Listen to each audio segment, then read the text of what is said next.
এটা চট্টগ্রামের সীতাকুণ্ড। এখানে আমরা গিয়েছিলাম 6 মাস আগে। জায়গাটা এত বেশি মনোরম আর এত সুন্দর যে আসলে না গিয়ে দেখলে কোনোভাবেই বোঝা যায় না, শুধুমাত্র ছবিতে দেখে। তা আপনারা অবশ্যই যাবেন, দেখবেন। এটা হলো ইনানি বিচ।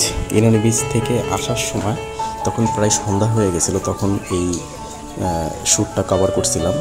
তো দেখতেছি না আসলে কতটা সুন্দর হতে পারে। নাপিতাছড়া ঝর্ণায় যাওয়ার সময় খুবই মনোরম, খুবই খুবই খুবই সুন্দর, মন ভালো করে দেওয়ার মতো কিছু জায়গা। এটা হচ্ছে হলো নাপিতাছড়া ঝর্ণার যেই পানিটা, ওই পানিটা পাহাড়ের বিভিন্ন জায়গা থেকে এটা বাইরে আসতেছিল। মানে কোনো জায়গায় দেখা গেছে যে পায়ের সমান পানি, আবার কোনো জায়গায় আঁটু সমান পানি, পাথর, সব কিছু মিলায় জিলায় খুবই সুন্দর আর খুব অ্যাডভেঞ্চারাস ছিল জায়গাগুলা। তা আপনারা যাইতে পারেন, আপনারাও যা দেখতে পারেন।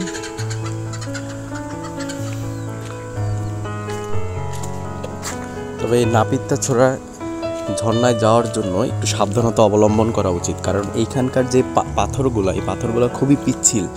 বছরের পর বছর পানির নিচে থাকার কারণে দেখা যায় যে বিভিন্ন সময় দুর্ঘটনা ঘটে। আর এটা হচ্ছে হলো বান্দরবনের পাহাড়। তো এইটা আসলে বলার কোনো ভাষা নাই, এটা যে এত সুন্দর, মনে হয় যে পাহাড়ের উপরে আকাশ একেবারে লাগে আছে, এমন একটা অবস্থা। তা আপনারা অবশ্যই দেখবেন।